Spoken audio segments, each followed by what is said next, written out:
नमस्कार, संध्या वंदन। Soap zoology classes में पुनः आपका स्वागत है। 24 अप्रैल से शुरू हुए सफ़र में हम लोग अब तक 130 एपिसोड पूरे कर चुके। आज नंबर है 131। इस बीच हम लोगों ने साइटोलॉजी, जेनेटिक्स और फिजियोलॉजी के बारे में बातचीत की। बीच में टाइप स्टडी में थोड़ा सा बैलेनोग्लॉसस और हार्डमानिया की बात की थी।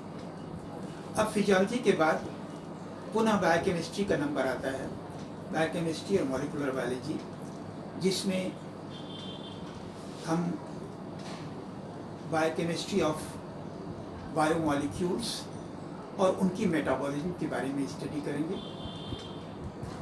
इम्पॉर्टेंट जो बायोमॉलिक्यूल्स हैं इसमें किताबों में तो लिखा हुआ है कार्बोहाइड्रेट, फैट और प्रोटीन, लेकिन लेनिंगर की बायोकेमिस्ट्री की किताब में पहला ही चैप्टर है वाटर। वाटर जो कि हमारे बॉडी प्रोटोप्लाज्म का 70% पार्ट है और बायोलॉजिकली बहुत इम्पॉर्टेंट है, लेकिन फिर भी पता नहीं अधिकांश बुक में और सिलेबस बनाने वाले टीचर्स ने उसमें इसे क्यों नहीं इम्पोर्टेंस दिया। बायोकेमिस्ट्री को समझने के लिए, बायोकेमिस्ट्री क्या है? Chemistry of the living system, जिसमें थोड़ी सी ऑर्गेनिक केमिस्ट्री और फिजिकल केमिस्ट्री दोनों की वो चीज़ें ज़रूरी हैं जो कि कहीं ना कहीं लिविंग सिस्टम से इन्वॉल्व है। जैसे हमारे शरीर में सेल्स में, टिश्यूज में बहुत तरीके के मॉलिक्यूल्स होते हैं और मॉलिक्यूल्स में से किसी एक के बारे में डिटेल स्टडी करनी हो तो उसे हमें आइसोलेट करना पड़ता है। तो बायोकेमिस्ट्री की शुरुआत ही होती है आइसोलेशन से, जिसके लिए 3 सिस्टम इस्तेमाल किया जाता है। एक तो सेंट्रीफ्यूगेशन, पहले तो कोई भी टिश्यू है उसे मिक्सी की तरीके का, जैसे एक इंस्ट्रूमेंट होता है होमोजेनाइजर, उसमें सॉल्यूशन फॉर्म में चेंज कर लेते हैं और फिर उसे सेंट्रीफ्यूज करते हैं डिफरेंट स्पीड्स पर। तो डिफरेंट स्पीड्स पर पहले उसमें न्यूक्लियर फ्रैक्शन नीचे प्रेसिपिटेट हो जाता है, ऊपर सुपरनेटेंट बचा रहता है। फिर हम उसे सुपरनेटेंट को लेकर के दूसरे ट्यूब में लेते हैं, उसे और ज़्यादा स्पीड से सेंट्रीफ्यूज करते हैं। तो कुछ ही समय के बाद उसमें से माइटोकॉन्ड्रियल फ्रैक्शन अलग हो जाते हैं। फिर उसके बाद तीसरी बार माइटोकॉन्ड्रियल फ्रैक्शन को भी हम अलग करके जो बाकी बचा हुआ है उसे दूसरे टेस्ट ट्यूब में लेकर के, सेंट्रीफ्यूज ट्यूब में लेकर के सेंट्रीफ्यूज करते हैं। माइक्रोसोमल फ्रैक्शन अलग हो जाता है और तब जो फ्लूइड बचता है उसे साइटोसॉल या साइटोप्लाज्मिक मैट्रिक्स कहते हैं। इसके अलावा क्रोमेटोग्राफी और इलेक्ट्रोफोरेसिस भी बहुत इस्तेमाल होता है। क्रोमेटोग्राफी में क्या है, जैसे आपने फिल्टर पेपर देखा होगा, केमिस्ट्री प्रैक्टिकल में इस्तेमाल होता है कि ऐसे कोन बना करके एक फनेल में लगा देते हैं और उसमें चीज़ों को फिल्टर करते हैं। इसी फिल्टर पेपर की तरीके का एक होता है बहुत ही फाइन, जिसे वॉट्समैन फिल्टर पेपर कहते हैं। वॉट्समैन फिल्टर पेपर में इसमें ऐसा होता है ना कि इस तरीके पेपर पोरस होता है, इसमें कैपिलरिटी पाई जाती है। तो इसमें क्या होता है कि जैसे एक मिक्सचर है, मान लीजिए जैसे ब्लड सैंपल लिया हमने और ब्लड में के डिफरेंट मॉलिक्यूल्स को हमें सेपरेट करना है, जिसमें मॉलिक्यूलर वेट का डिफरेंस है उसके बेसिस पर। तो उसमें जैसे एक इस तरीके का वॉट्समैन फिल्टर पेपर लगा लेंगे किसी बेस पर, नीचे एक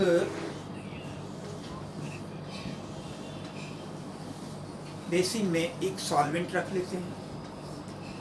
यहाँ पर सपोज हमने जो मटेरियल था उसे हमने यहाँ पर फिर पेपर पे अटैच कर दिया।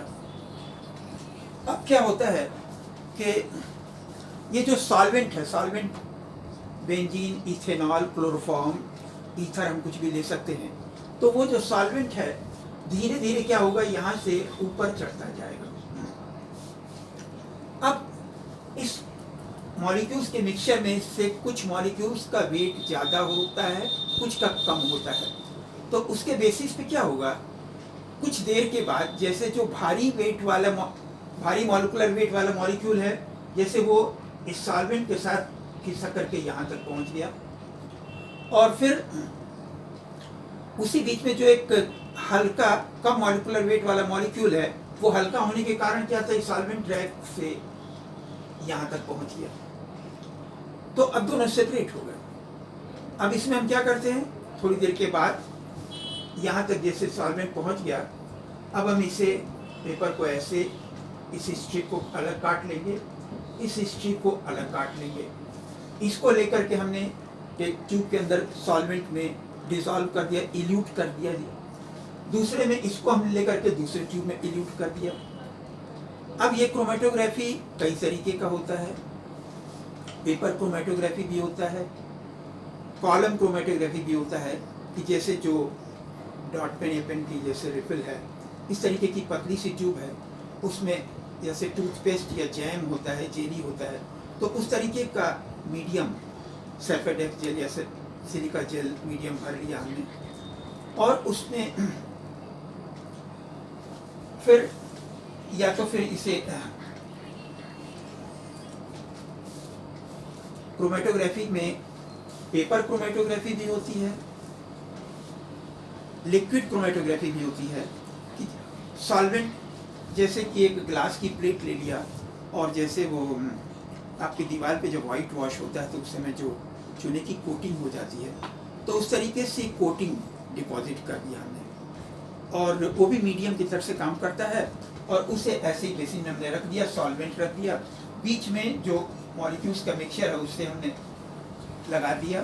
तो थोड़ी देर के बाद कम मॉलिक्यूलर वेट वाला मॉलिक्यूल यहाँ तक आया, कम मॉलिक्यूलर वेट वाला यहाँ तक आया, ज़्यादा मॉलिक्यूलर वेट वाला यहाँ तक आया। इस तरीके से करके फिर हम दोनों को सेपरेट कर सकते हैं। तो ये क्रोमेटोग्राफी प्रिंसिपल इस्तेमाल किया जाता है मॉलिक्यूल्स के मिक्सचर में से डिफरेंट मॉलिक्यूल्स को सेपरेट। ये यहाँ पर जो है सेपरेट करने का जो बेसिस है वो सॉल्वेंट ड्रैग है, कि वो जो मॉलिक्यूल है उस सॉल्वेंट के साथ खींच करके कितनी दूर तक खिसक सकता है, इसके बेसिस पे सेपरेशन होता है। एक और टेक्निक आती है, जैसे कि यदि इलेक्ट्रिकली पोलराइज्ड मॉलिक्यूल्स हैं, जिसमें कुछ में पॉजिटिव चार्ज है, कुछ में निगेटिव चार्ज है, तो उसे अलग करने के लिए इलेक्ट्रिकल फील्ड इस्तेमाल किया जा सकता है। और इसमें भी वही प्रिंसिपल लागू होगा। जैसे एक पेपर लिया हमने, और पेपर पे बीच में हमने जो मॉलिक्यूल्स का मिक्सचर है हमने अटैच कर दिया, और फिर इसके दोनों किनारे को अलग अलग दो ट्रफ में सॉल्वेंट लेकर के उसमें डिप कर दिया।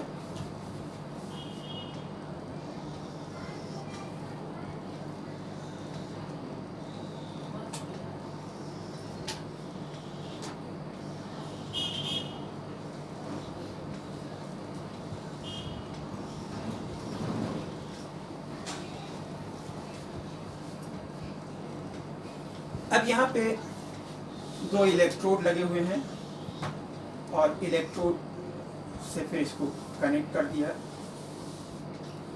यहाँ पर जैसे मिक्सचर को यहाँ अटैच कर दिया, तो क्या होगा कि इसमें जैसे इधर ये एनोड है और ये कैथोड है, तो जो निगेटिवली चार्ज पार्टिकल्स हैं वो इधर की तरफ माइग्रेट करेंगे, और जो पॉजिटिवली चार्ज मॉलिक्यूल्स हैं वो इधर की तरफ माइग्रेट करेंगे। तो इस पोलैरिटी के बेसिस पे मॉलिक्यूल्स जो है एक दूसरे से अलग हो जाते हैं, और फिर हम उसे सेपरेट कर सकते हैं। इसे इलेक्ट्रोफोरेसिस कर सकते हैं। इलेक्ट्रोफोरेसिस भी पेपर इलेक्ट्रोफोरेसिस भी हो सकता है, जेल इलेक्ट्रोफोरेसिस भी हो सकता है, और कई एडवांस टेक्निक्स भी आ चुकी हैं।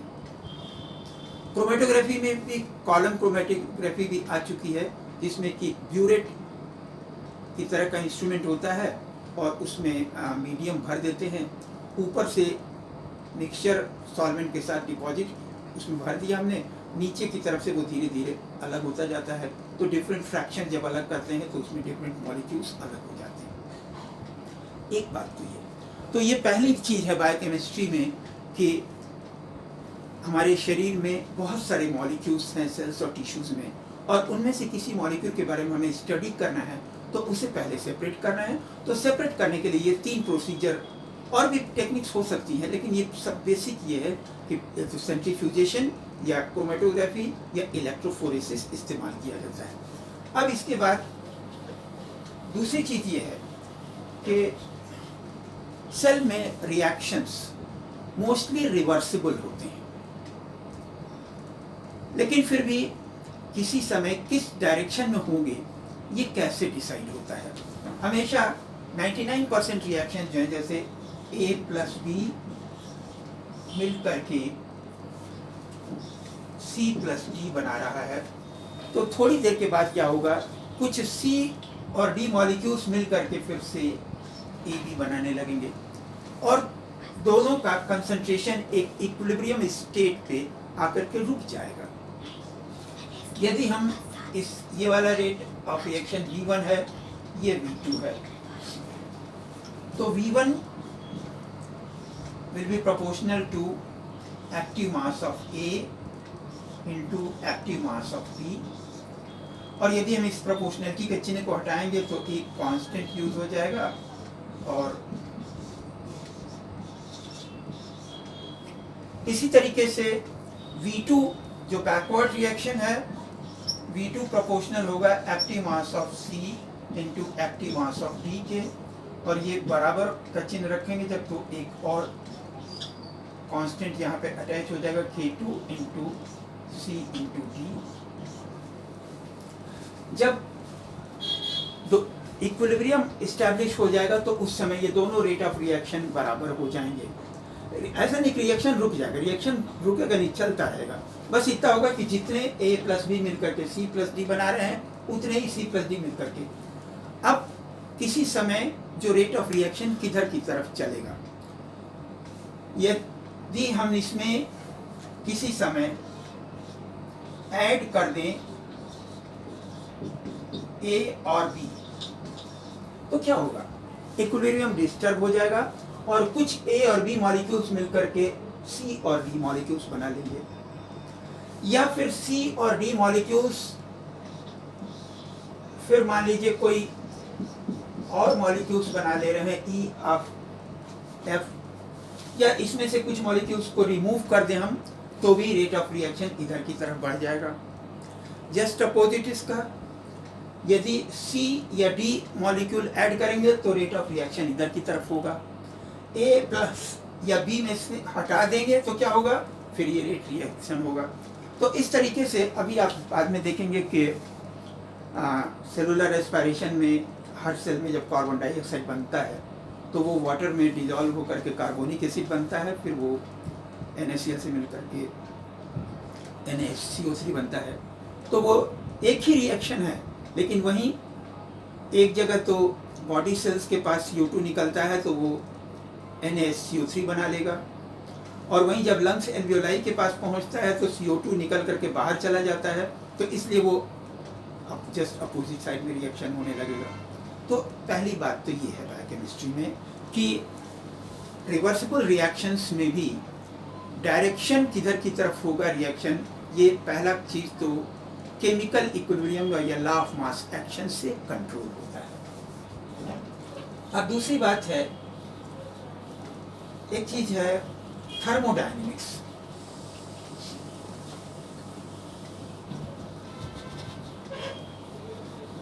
और थर्मोडायनेमिक्स, थर्मो मीन्स हीट या किसी भी तरीके की एनर्जी, डायनेमिक्स मीन्स मूवमेंट। आप जानते हैं कि हमारी इस पृथ्वी पर सारे लिविंग ऑर्गेनिम्स को जो एनर्जी चाहिए कहाँ से आती है, सूरज नाना से आती है, सूरज की रोशनी और सूरज की धूप की गर्मी के साथ। लेकिन इसे इस्तेमाल हम डायरेक्टली नहीं कर सकते हैं। We cannot synthesize a one by simply sitting in the sun. हम धूप में बैठ जाएं तो हमारे शरीर में विटामिन डी तो बन जाएगा, लेकिन डबल रोटी नहीं बन जाएगी, रोटी नहीं बन जाएगी। क्यों?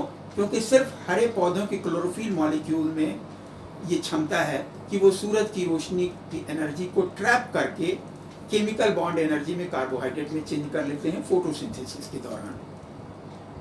अब उसमें से कुछ एनर्जी तो पौधे खुद अपने काम के लिए कंज्यूम करते हैं, कुछ उनमें स्टोर रह जाता है, तो उससे फिर हम उनसे ले लेते हैं। उसमें भी शाकाहारी पौधे तो सीधे सीधे हरे पौधों को खा करके अपना काम चलाते हैं। मांसाहारी पौधे जो है सीधे सीधे पौधे को नहीं खाते हैं, तो पौधे को खाने वाले जो एनिमल्स हैं उनमें से कुछ एनिमल्स को खा करके अपना काम चलाते हैं। लेकिन अल्टीमेटली चाहे शेर हो चाहे मनुष्य हो, हर एनिमल में जो एनर्जी आती है वो कहीं न कहीं उसी सूरत से आई थी। तो इस प्रकार से एनर्जी का एक मूवमेंट होता रहता है, और एनर्जी के मूवमेंट के लिए हमेशा सृष्टि में ये 2 नियम हैं, 3 नियम हैं actually. First law of thermodynamics, जिसे कहते हैं ऊर्जा के अविनाशिता का नियम, कि ऊर्जा न तो नष्ट हो सकती है न तो शून्य से पैदा हो सकती है। हालांकि अब ये आइंस्टीन के इक्वेशन के बाद चेंज हो गया कि मैटर और एनर्जी एक दूसरे में कन्वर्ट हो सकते हैं। मैटर से एनर्जी बन सकता है एटम बम और हाइड्रोजन बम में, और matter is itself a condensed form of energy. दूसरी तरफ अब जब एक जगह से एनर्जी दूसरी जगह जाती है, तो इसके लिए जो दूसरा नियम है वो ये कहता है कि ऊर्जा नष्ट तो नहीं होती कभी भी, हाँ एक रूप से दूसरे रूप में बदल जाती है। जैसे बिजली आती है हमारे घर में तो कहीं बल्ब में रोशनी में बदल जाती है, हीटर में वो हीट में बदल जाती है, पंखे में मैकेनिकल एनर्जी में बदल जाती है, कॉल बेल में साउंड में बदल जाती है। तो इस तरीके से एनर्जी एक रूप से दूसरे रूप में बदल तो सकती है, लेकिन वो नष्ट नहीं हो सकती है। लेकिन दूसरा नियम ये कहता है थर्मोडायनेमिक्स का कि ऊर्जा जब भी एक जगह से दूसरी जगह जाती है तो उसमें से सारी एनर्जी हमको उपलब्ध नहीं हो पाती है, कुछ ही एनर्जी उपलब्ध हो पाती है, जिसे कहते हैं फ्री एनर्जी। फ्री एनर्जी जो किसी भी सिस्टम से हमें अवेलेबल हो पाती है, और ये जो बराबर होती है टोटल एनर्जी जो होती है किसी सिस्टम में, उसे कहते हैं इंथैल्पी। और कुछ एनर्जी जो हमें नहीं मिल पाती है उसको कहते हैं एंट्रोपी।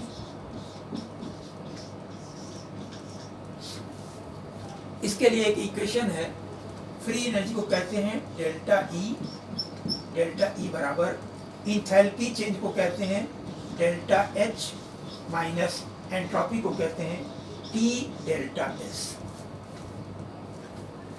अब एंट्रोपी क्या है?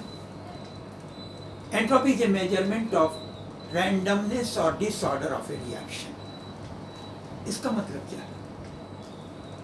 हमेशा मॉलिक्यूल्स में टेंडेंसी होती है कि वो अव्यवस्थित होने की तरफ जाने की कोशिश करती है।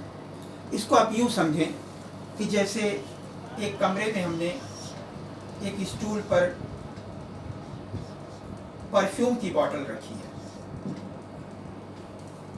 तो वो परफ्यूम के मॉलिक्यूल्स बोतल के अंदर बंद हैं, या एक अगरबत्ती हम जला दें तो क्या होगा? किसी समय ये तो व्यवस्थित है, इसको क्या कहते हैं? ऑर्डर्ड या लेस रैंडम।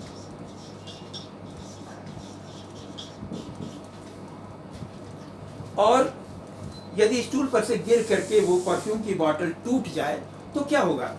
यही परफ्यूम के मॉलिक्यूल्स अब पूरे कमरे में फैल जाएंगे, और जब पूरे कमरे में फैल जाए तो इसको हम क्या कहेंगे? अव्यवस्थित या डिसऑर्डर्ड।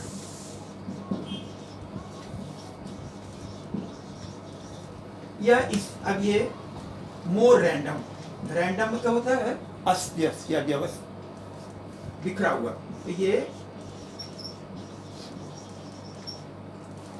तो मॉलिक्यूल्स की हमेशा टेंडेंसी होती है कि वो ऑर्डर्ड से डिसऑर्डर्ड होने की कोशिश करते हैं, और इसी को एंट्रोपी कहते हैं।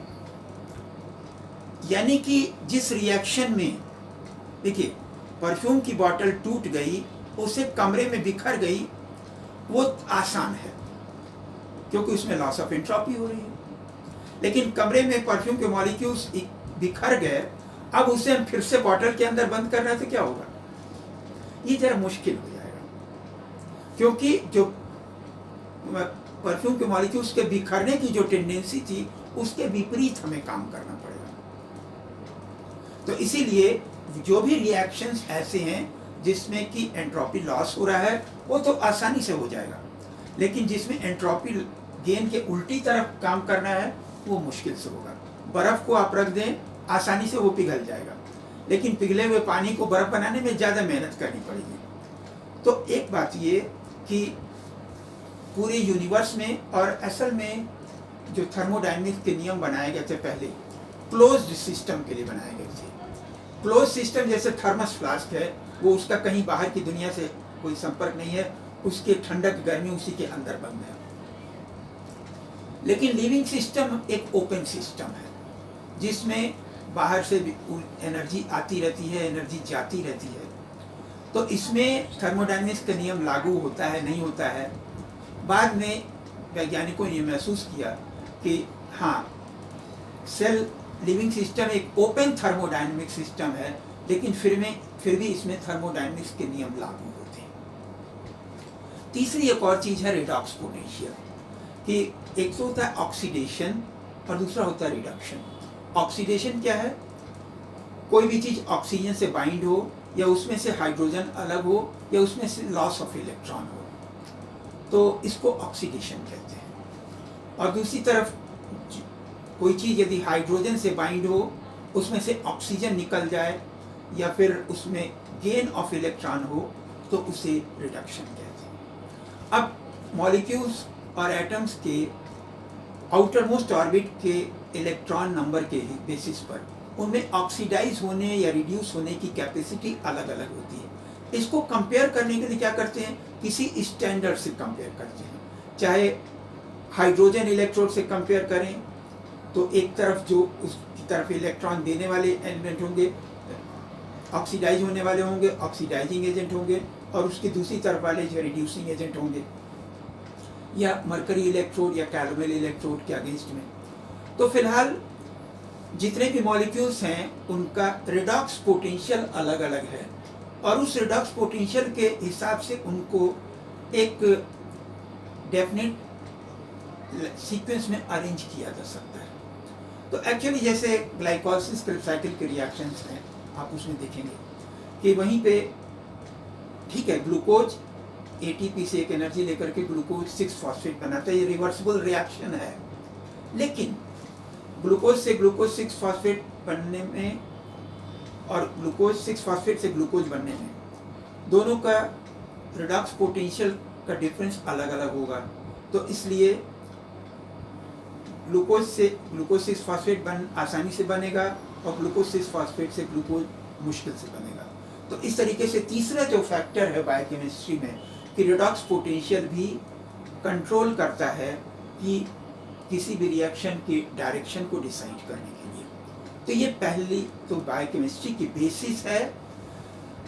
सिलेबस की बात करें तो कहीं आई डोंट नो कहीं सिलेबस में इंक्लूड है या नहीं है।